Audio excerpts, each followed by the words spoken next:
오늘 저와 여러분들이 함께 나누실 말씀은 마태복음 5장 13절 한 절 말씀입니다. 마태복음 5장 13절 같이 한 목소리로 같이 읽으시겠습니다. 너희는 세상의 소금이니 소금이 만일 그 맛을 잃으면 무엇으로 짜게 하리요? 후에는 아무 쓸데없어 다만 밖에 버려져 사람에게 밟힐 뿐이니라. 아멘. 할렐루야. 한 주간 동안 평안들 하셨습니까? 네. 자, 예수님의 산상 설교 중에 지난 주일까지 팔복에 대한 설교를 다 마쳤습니다. 이제 오늘은 계속해서 이어지는 산 위에서의 예수님의 설교 중 소금에 대한 예수님의 강화를 살펴보도록 하겠습니다. 오늘 본문을 쉽게 생각하면 성도들이 소금과 같이 이 세상의 곳곳에서 맛을 내어서 이 땅의 부조리와 어둠을 물러가게 하면서 이 세상을 살맛나는 세상으로 변화시키는 변화의 주체로 살아가야 한다는 도덕적이고 윤리적인 행동 강령의 의미로 해석하고 적용할 수 있습니다.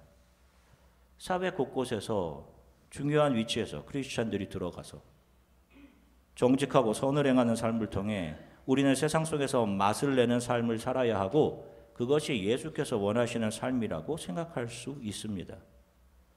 그도 그럴 것이 실제로 소금은 어떤 재료 속에 들어가 맛을 내는 중요한 요소이고 또 상함을 방지하는 요소이기 때문에 이 죄와 어둠으로 가득 찬 세상 속에서 부패를 막고 신선한 맛을 내며 선한 영향력을 드러내며 살아야 한다고 결론을 도출하는 것이 맞는 것처럼 보여요.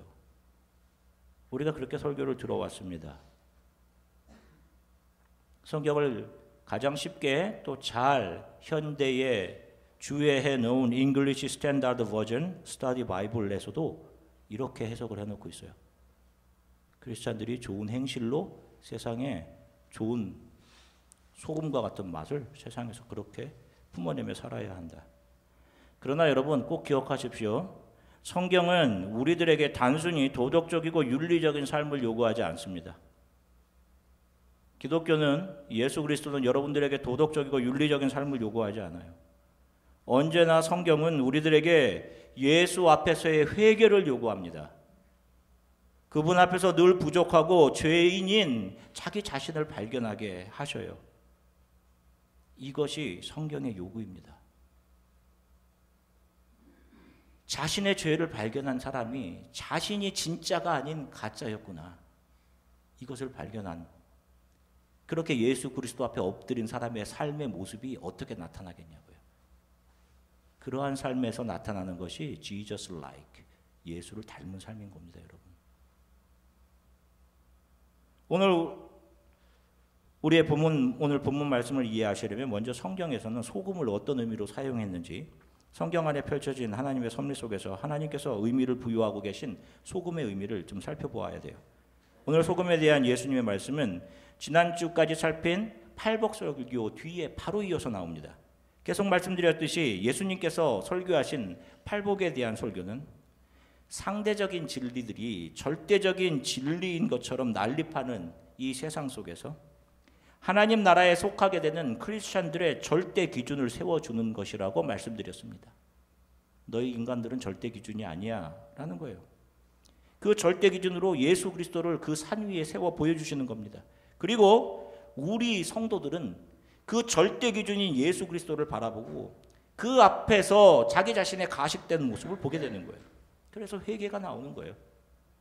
예수 그리스도 안에서 나를 살펴보니 나의 선과 의는 다 거짓이었고 기만이었고 나는 늘 나 자신을 먼저 생각하는 이기적인 사람이고 나를 자랑하고 내가 늘 중심에 있고자 했던 그 나의 모습이 예수 그리스도 앞에 적나라하게 드러나는 겁니다. 그래서 그들이 예수의 발 앞에 엎드려 회개하며 애통하는 거예요, 여러분. 이런 자들이 예수 그리스도는 이런 자들을 품에 안으시고 그들을 십자가 보혈로 이 땅의 작은 예수로 거듭 태어나게 하시는 것이고 그렇게 이 땅의 작은 예수로 다시 태어난 교회 성도들이 이 땅을 살아가는 삶에 예수가 세워주신 기준들이 예수를 닮은 모습으로 오롯이 드러나는 겁니다, 여러분. 자, 그러면 성경에 사용된 소금의 의미를 살펴볼게요.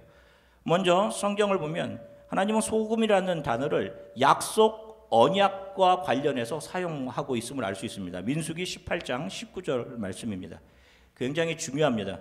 이 말씀을 오늘 본문을 이해하기 위해 가장 중요한 말씀이에요. 쉬운 성경으로 같이 읽겠습니다. 이스라엘 백성이 거룩한 예물로 드리는 것을 나 여호와가 너와 내 아들들과 딸들에게 주니 그것은 영원히 너희 몫이다. 이것은 너와 내 자손을 위해 여호와 앞에서 대대로 지켜야 할 변치 않는 소금 언약이니라. 아멘. 자, 이 약속은 레위 지파 제사장인 아론의 자손들에게 하신 약속이에요. 레위 지파 제사장들에게.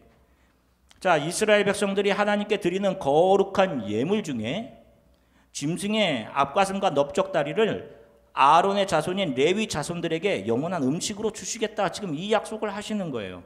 그리고 이 약속을 하시면서 하나님은 소금 언약이다. 이것은 이런 말씀을 하시는 겁니다.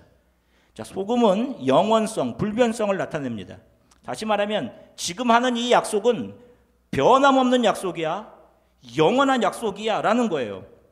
자, 아론의 자손 레위 지파 제사장들에게 음식을 주시면서 양식을 주시면서 그게 뭐가 그렇게 대단하다고 소금 언약이다. 이것은 영원한 약속이다라고 하시는 걸까요? 자, 이 의문을 좀 살펴볼게요. 이 아론의 자녀들 레위 지파 제사장들에게 주어진 이 약속은 이 땅에 하나님의 제사장으로 부름을 받을 모든 교회와 성도, 바로 저와 여러분들에게 제공될 영원한 양식에 대한 약속이기도 합니다. 자, 예수님이 오신 이후에 성경은 누구를 레위 지파며 제사장이라고 이야기합니까? 베드로전서 2장 9절 말씀입니다. 같이 한 목소리로 읽으시겠습니다. 그러나 너희는 택하신 족속이요 왕같은 제사장들이요 거룩한 나라요 그의 소유가 된 백성이니 이는 너희를 어두운 데서 불러내어 그의 기이한 빛에 들어가게 하신 이의 아름다운 덕을 선포하게 하려 하심이라. 아멘. 자, 보세요. 예수 안으로 들어온 교회와 성도들을 하나님 나라의 제사장, 백성이고 제사장 레위 지파라고 말씀하고 있는 겁니다. 그러니까 민수기 18장 19절에서의 약속, 이 약속은 단순히 아론의 자녀들, 레위 지파 제사장들에게만 주어진 약속이 아니라 장차 예수 그리스도를 통해 거듭날 모든 성도들에게 주어질 영원한 양식에 관한 약속이었던 겁니다. 그러면 이 양식은 무엇을 의미하는지 살펴볼게요. 요한복음 6장 35절 말씀입니다. 같이 읽겠습니다. 예수께서 이르시되 나는 생명의 떡이니 내게 오는 자는 결코 줄이지 아니할 터이요 나를 믿는 자는 영원히 목마르지 아니하리라. 아멘. 보세요. 예수님은 자기 자신을 영원한 생명을 주는 떡, 양식이다라고 말씀하십니다. 자, 그러면 민수기 18장 19절의 말씀에 궁극적으로 누구를 향한 약속인 것인지 우리가 이제 분명히 알 수 있어요. 바로 예수 그리스도로 인해 거듭난 사람들, 하나님의 은혜로 택함을 받아서 하나님 나라의 백성 제사장이 된 사람들, 바로 교회와 성도, 저와 여러분들을 가리키는 겁니다. 그들에게 예수 그리스도께서는 자신의 몸을 양식으로 내어주어 그들이 영원토록 살도록 영원한 구원을 그들에게 주시겠다는 십자가의 메시지가 담겨있는 그런 약속인 거예요. 또 다른 것을 한번 더 살펴볼게요.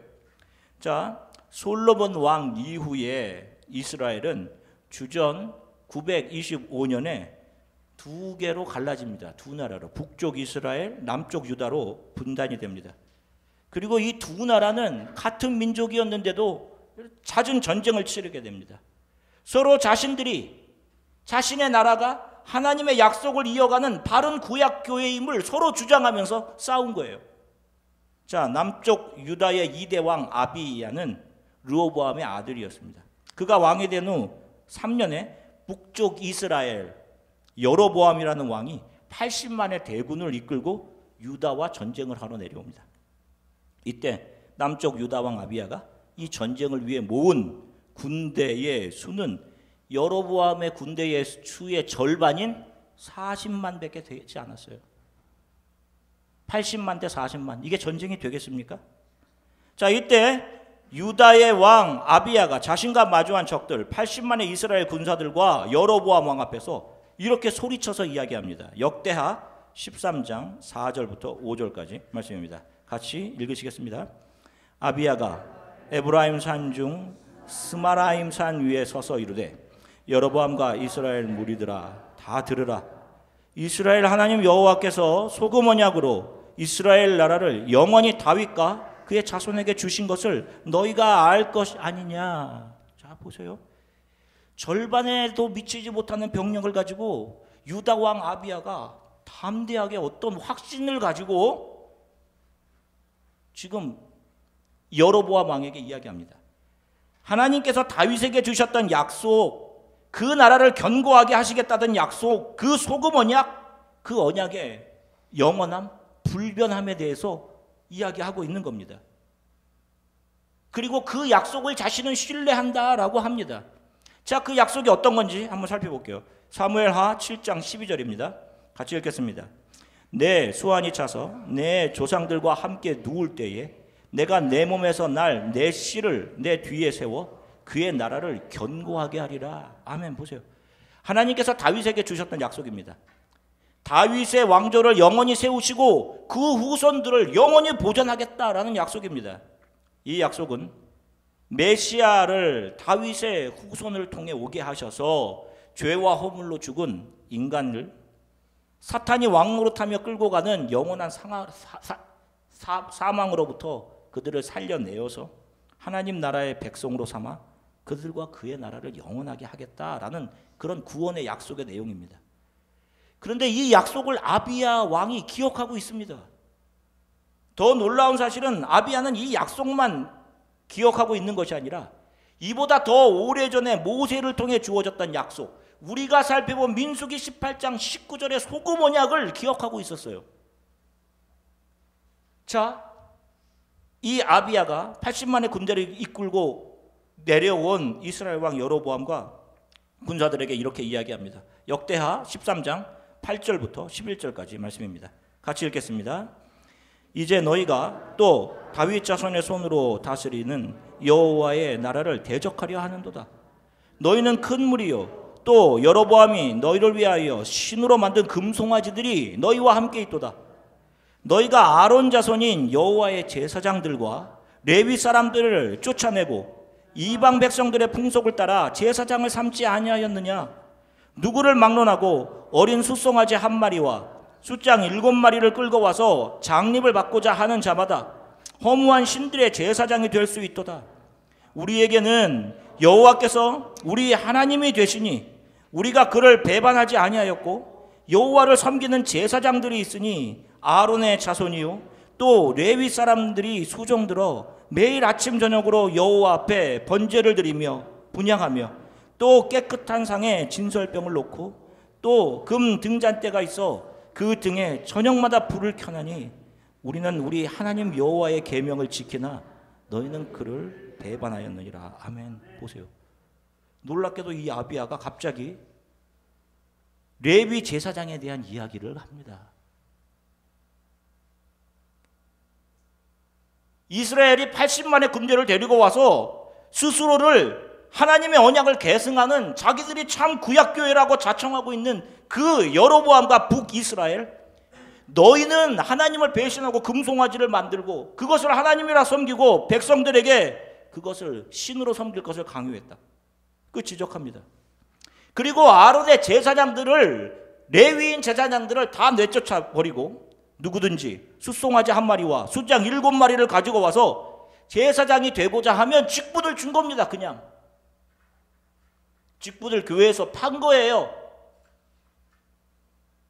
그리고 그들에게 제사의 직분을 맡겼다라고 말합니다. 그러나 자기 자신은 금송아지가 아닌 여호와 하나님만을 섬기며 자신의 나라 유다에서는 하나님께서 소금 언약으로 약속해 주신 그 레위인 제사장들이 매일 아침 저녁으로 여호와 앞에서 제사를 드리고 기도하고 있고 기도의 등불을 끄지 않고 있고 하나님 앞에 매일 떡을 올려드리고 예배를 드리고 있다라고 합니다. 이것이 하나님이 정말로 원하셨던 교회의 모습이죠. 아무리 이스라엘이 자신들이 참 구약교회라고 우겨도 그들은 이미 하나님을 떠난 교회요, 세상의 우상과 세상의 가치를 쫓는 타락한 자들 뿐이다 라는 것입니다.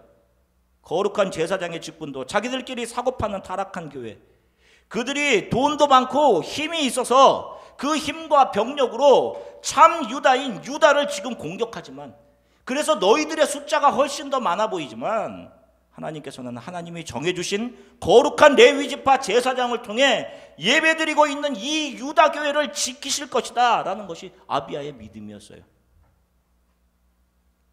바로 남유다 왕 아비야는 민수기 18장 19절에 아론의 자손들 레위지파 제사장들에게 영원히 하나님께서 그들을 통해 제사를 받으시며 그들을 먹이시겠다라고 하셨던 그 약속을 기억하고, 하나님은 반드시 이 약속을 지키실 것이다 라는 그 소금 언약을 기억하며, 자신들의 숫자가 아무리 적고 상황이 불리한 상황에 있다 하더라도 하나님께서 우리 유다 교회를 이기게 할 것이라는 믿음을 하나님 앞과 대적들 앞에서 선포하고 있는 겁니다. 참 놀랍죠. 마태복음 26장 28절 같이 읽으시겠습니다. 이것은 죄 사함을 얻게 하려고 많은 사람을 위하여 흘리는 바 나의 피 곧 언약의 피니라. 아멘. 하나님께서 성경을 통해 주신 모든 약속은 우리 이들의 구속과 관계됩니다. 그 약속은 예수 그리스도께로 모아져요. 모든 약속이 다 예수 그리스도를 가리킵니다. 그러니까 하나님께서 소금 언약이라고 주신 것은 바로 예수 그리스도께서 인간의 몸으로 낮아지셔서 우리의 눈높이에 맞게, 우리의 눈높이에서 하나님의 사랑이 얼마나 큰지를 보여주시고 십자가에서 자신의 모든 것을 내어주심을 통해 죄와 저주 영원한 죽음으로부터 선택된 하나님의 사람들을 살려내시는 하나님의 긍휼과 사랑, 은혜의 불변함, 은혜의 영원함을 상징하는 것이었습니다. 그래서 이 소금 언약을 그리스도 언약이라고 말할 수 있는 거예요. 소금이 그리스도를 상징하는 겁니다. 그래서 오늘 본문에서 예수께서 너희가 이 세상의 소금이다 라는 것은 너희들을 소금인 나 예수 그리스도의 피로 사서 너희를 하나님의 나라의 백성 삼고 이 땅의 레위지파 제사장으로 삼았다. 나는 너희에게 나의 양식을 주어 영원한 생명을 주었다. 그래서 너희가 예수의 자녀로 거듭나게 된 하나님의 자녀들, 하나님의 사랑과 긍휼의 맛을 이 세상에 발산하는 소금들이다 라고 말씀하고 계신 겁니다. 그리고 이 약속은 절대로 빼앗기거나 변하지 않는다는 거예요. 그래서 오늘 본문 5장 13절 다시 한번 읽겠습니다. 너희는 세상의 소금이니 소금이 만일 그 맛을 잃으면 무엇으로 짜게 하리요? 후에는 아무 쓸데없어 다만 밖에 버리워져 사람에게 밟힐 뿐이니라. 자, 이 말씀은 버리워진다에 초점이 있는 것이 아니에요, 여러분. 소금은 절대로 맛을 잃을 수 없다라는 의미로 소금이 맛을 잃으면 짜게 할 것이 이 세상에 아무것도 없는 것이 아니냐. 그런 소금은 소금이 아닌 거야, 처음부터. 소금은 맛을 절대로 잃을 수가 없는 것이야 라고 말씀하시면서 맛을 잃은 소금이라는 것은 있을 수 없는 것에 대한 반문을 예수님께서 하시는 거예요. 너희를 예수 그리스도의 십자가의 은혜로 불려주시고 자녀 삼아주시고 거듭나게 하신 그 구원은 절대로 사라지지 않는다라는 거예요. 우리 크리스찬들의 소금됨은 예수의 소금되심, 그분이 자신의 모든 것을 들여서 우리를 위해 열어놓으신 십자가의 삶을 내가 믿음으로 받아 내가 살아가던 세상의 것들, 내 옛자, 내가 죽어가는 과정으로 나타나는 삶인 것이지, 우리가 세상을 변혁하고 변화시키는 어떤 주체가 되는, 우리들이 주장해서 그 자리로 나아가는 그런 삶으로 나타나는 것이 아닌 거예요. 여러분 아시겠죠? 여러분 이것을 반드시 이해하셔야 돼요. 여러분 정말로 종이 한 장 차이 같은 느낌이죠. 그러나 여기에서 진리와 비진리가 나누어지는 겁니다. 여러분 예수님은 소금을 언급하시면서 예수 그리스도 안에서 한 형제 자매된 사람들 사이에 화목을 강조하신 적이 있습니다. 마가복음 9장 50절 말씀 같이 읽겠습니다. 소금은 좋은 것이로되 만일 소금이 그 맛을 잃으면 무엇으로 이를 짜게 하리요? 너희 속에 소금을 두고 서로 화목하라 하시니라. 아멘. 자, 여러분 이 말씀이 좀 이해하기 어려우시죠? 이전에 이 말씀을 이해하기 어려웠을 거예요. 소금을 두고 서로 화목하라니. 여러분 일반적으로 일반적인 생각으로 세상 사람들은 어떠한 때에 소금을 뿌립니까? 재수 없을 때. 잘 아시네. 제가 어렸을 적에 장사하시는 분이 누가 돈을 안 내고 도망가니까 에이 허이 물러거라 하더니 옆에 이게 소금통이 있더라고요. 그 소금통이 뭔가 했더니 그거 뿌리는 거였었어요. 에이 허이 물러거라. 그거 뿌리시더라고요. 예로부터 소금이 잡귀를 막아준다라는 그런 미신들이 또 각 나라마다 있었습니다. 소금을 쏟으면 아군이 생긴다는 그런 미신도 있고요. 그래서 여러분 아시다시피 레오나르도 다빈치의 최후의 만찬 그림을 보면 가룟 유다가 한 손으로는 돈주머니를 쥐고 있고 그의 앞에 있는 소금 그릇을 쏟는 것을 볼 수 있어요. 그의 소금 그릇이 쏟아져 있습니다. 그렇게 그려져 있어요. 그에게 최후의 만찬 이후에 애군이 올 것을 암시한 그런 그림인 것이죠. 하여간 세상은 그렇게 생각합니다. 너희 속에 소금을 두고 화목하라라는 이 본문은 그렇게 진짜 소금을 뿌려가며 화목을 하라는 의미가 아니라 자신의 모든 것을 녹아내어 우리들에게 영원한 구원의 길을 열어주신 예수 그리스도를 소금으로 이야기하신 것입니다. 바로 그 예수 그리스도 안에서 화목할 것을 이야기한 거예요. 너희가 예수 그리스도로 형제 자매 되었음을 기억하고 변치 말고 서로 부족하고 연약해도 함께 지어져가는 성도임을 결코 잊지 말고 그리고 너희들이 모이는 한 사람 두 사람이라도 모이는 모든 너희들 성도들의 모임 안에는 항상 주 예수 그리스도가 임재해 계심을 염두에 두고 거룩한 모임을 가지고 그 소금 예수 그리스도로 하나 된 형제자매들과 영원히 화목하라라는 말씀인 겁니다, 여러분. 그래서 크리스천들 모임에 세속적인 것이 들어갈 수 없는 이유예요, 여러분. 우리들의 모임에 소금 대신 예수 그리스도가 항상 있는 거예요. 계신 겁니다. 크리스천 성도, 교회의 정체성은 이 소금 언약을 자신의 온 삶으로 지켜내는데, 발산해내는 데 있어요. 현실에 흔들리지 않고 예수님의 은혜만을 붙들고 살아가는 겁니다. 이게 힘들죠. 다 잃어버리는 것 같아요. 그러나 그 잃어버림 같은 상황에도 인내하고 믿음 붙잡는 삶을 여러분들 살아내셔야 하는 겁니다. 그래서 인내와 동시에 환난, 핍박이 수반이 되는 거예요. 이런 인내와 핍박을 견뎌낸 흔적들, 자기 자신을 녹여주신 소금 대신 예수 그리스도의 흔적이 우리의 삶에서 고스란히 하나님의 사랑과 긍휼의 맛으로 배어 이 세상으로 흘러가게 되는 자들이 예수 그리스도를 따르는 제자 크리스천들인 겁니다. 그러면서도 이들은 하나님 제가 한 것은 아무것도 없습니다. 이런 고백을 한단 말이에요. 내 자아가 살아서 내 정의감이 살아서 내가 무엇을 해야지 내가 이 세상의 높은 어떤 자리에 올라가서 세상을 변화시키겠다고 덤벼드는 그런 자들이 크리스천이 아니라 오히려 그런 나의 정의감, 나의 의로움조차 선할 수 없음을 알고 그 나의 생각과 판단을 주 앞에 내려놓고 또 한편으로는 자신들이 가지고자 달려가고자 했던 이 세상의 가치들, 추구들, 즐거움들, 성공회로의 행진을 멈추고 예수께서 보여주신 자기 자신을 녹여주심, 그 사랑의 희생을 자신의 몸으로 고스란히 세상 가운데 증거해내는 자들이 바로 소금의 삶을 사는 것입니다. 지금도 매 주일에는 예수를 사랑한다고 말하면서 교회에 나와 찬양하고 봉사하고 예배드리는 수많은 사람들이 있습니다. 그런데 여러분 정말 한번 잘 보세요. 우리가 기독교인이 된다는 것은 예수를 닮아가는 것을 말합니다, 여러분. 예수께서 삶으로 자신을 따라오려거든 이런 삶을 살아라 라고 보여주신 거예요. 그분의 삶은 이 땅에서 자기를 드러내고 자기를 자랑하고 자기를 높이는 삶이 아니라 자기의 눈과 자기의 입을 즐겁게 한 삶이 아니라 자기 자신을 내어주어 자신을 다 내어주어 누군가 하나님의 사랑으로 들어오게 되는 삶, 영원한 삶을 갖게 되는 것, 낮아짐에 있었습니다. 그리고 부유한 장소, 이 땅에서의 내 존재의 발현이나 성공의 장소를 향해 나아간 삶이 아니라 하나님이 원하신 십자가의 길을 가시며 하나님을 잃어버린 자들 속에서 그들에게 용서와 구원의 길을 보여주시는 그런 삶을 사셨어요. 그런데 이런 예수의 모습들이 소금으로 삶에서 드러나는 사람들이 참 많지 않습니다. 교회 와서 자기가 원하는 이 세상의 욕심들, 욕망들을 채우려고 한다니까요, 여러분. 교회는 또 그런 것을 가리키려고 한다니까요.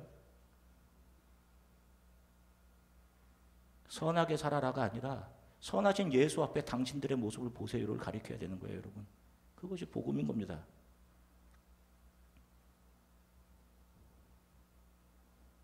자기가 드러나지 않으면 속상해하고 자기 유익을 쫓아가고 자기 옳은 대로 행하고 높은 곳으로 올라가려 하고 이 땅을 소원과 비전을 이루는 터전으로 생각하는 말이에요. 아닙니다. 믿음의 길은 내가 죽고 부인되며 녹아지는 거예요. 내가 녹아져 예수의 맛을 세상에 남기는 사람들이 성도입니다. 여러분들에게 어떠한 맛이 나는지 잘 점검해 보세요. 내 삶에 도대체 어떤 맛이 나나? 이기심과 욕심과 탐욕의 맛이 나면 안 되는 거예요. 여러분들의 남은 삶들을 세상의 즐거움과 허영을 쫓는 데 사용하지 마시고 주의 은혜와 사랑, 긍휼과 용서의 맛을 세상에 보여주는 소금들로 살아가시기를 주 예수 그리스도의 이름으로 간절히 축원합니다. 잠시 기도하겠습니다. 제 삶이 소금 되어 주셔서 저에게 하나님이 어떤 분이신지 그 여호와의 거룩하심의 맛을 저에게 보여주신 그 하나님의 은혜를 기억하고 붙들고 이 세상에서 아직 잃어버려져 있는 사람들에게 하나님의 사랑과 긍휼의 맛을 내는 소금의 삶을 사게 해 주십시오. 내 안에 나에 대한 부인이 있게 하시고 낮은 곳으로 내려감이 있게 하나님 도와주십시오. 아직도 내가 살아서 내 자존심 누가 이것을 건드리면 견뎌하지 못하는 나를 긍휼히 여겨주십시오. 주님,